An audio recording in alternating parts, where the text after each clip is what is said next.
你是否在打开一本书之前，仅仅因为书名便对它充满好感？你好，我是白枣。一间只属于自己的房间，不知道为什么，每次看到伍尔夫作品的这个书名，总会有一种私密而温暖的感觉，仿佛在冬日的房间里，被一床纯色的牛奶绒毛毯轻轻包裹着。而当我们翻开书页，那句锐利坚定、让人内心一颤的文字，很快便呈现在眼前。一个女人如果要写小说，那么她必须拥有2样东西，一样是金钱，另一样是一间自己的房间。这句话仿佛一击直拳，猛烈地击中了无数读者的心。我们这么热爱这句话，反复引用这句话，不仅仅是因为它是一种经济自立的倡议，更是因为它是一种力量的宣言，一种认知的转变，表明女性不仅可以在文学上寻求自己的声音，也能够在现实生活中争取自我实现的权利。被誉为20世纪现代主义与女性主义先锋作家的弗吉尼亚·伍尔夫，生于1882年的伦敦。尽管家庭经济优渥且文化底蕴深厚，但他个人的成长经历却依然深刻反映出了那个时代相当普遍的性别偏见。家中男性亲属可以被送至学校读书，而伍尔夫与他的姐妹却只能留在家中学习。这样的性别偏见甚至还延续到了一间只属于自己的房间的成书背景中。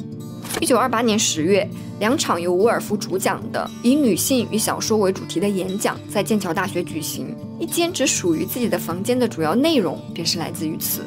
而在演讲前，想进入剑桥图书馆参观的伍尔夫却被无理地告知，女性只有在学院研究员的陪同下才能进入图书馆，否则就要出示介绍信。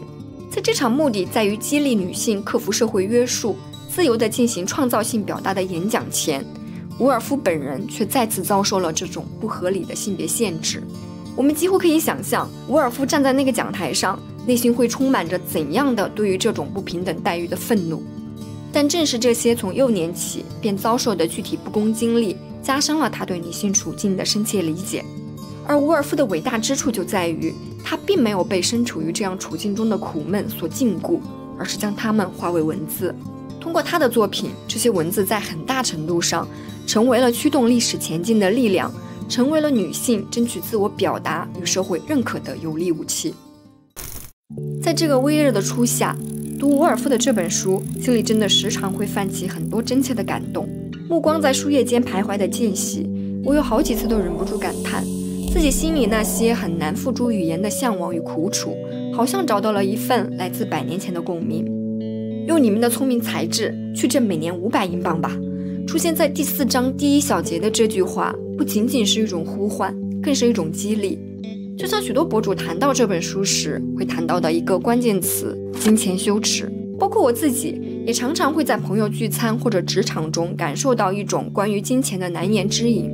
似乎过多谈论钱总会显得有些市侩，不够理想主义。但伍尔夫在文字中却用一种极为坚定的语言打破了这种所谓的禁忌，相当明确地指出了经济自立对女性自主的根本重要性。这种观点在伍尔夫所处时代更加显得具有革命性，因为它直接挑战了当时社会对女性的预期和约束。我想说的另一点则是，伍尔夫笔下的金钱与物质，特别是那500英镑，并非是对物质的单一追求，而是一种理性的实现个人自由和创造空间的手段。可以说，物质条件的重要不仅在于物质本身，更在于它是达到更高自由人生的基石。爱丽丝·门罗是另一位我很喜欢的作家。13年，门罗得诺奖后，网络上顿时出现了许多关于门罗创作经历的评述文章。看那些文章时，令我印象极深的，倒不是他们对于门罗语言魅力、小说技巧的分析，而是关于门罗早年在厨房里、在熨衣板上写作的描述。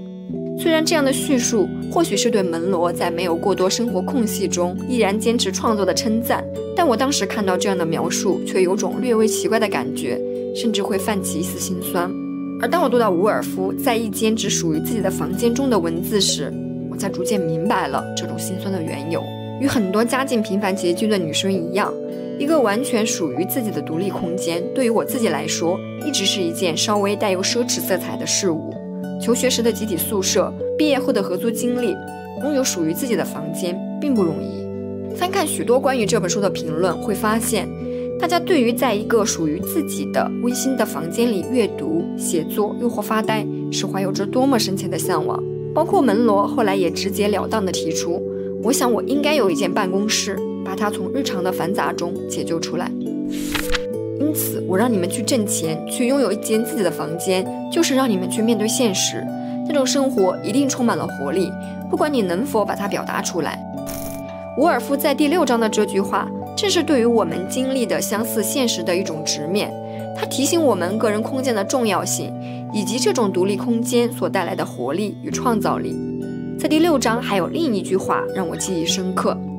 我想说的很简单，很平淡，没有什么比做自己更重要。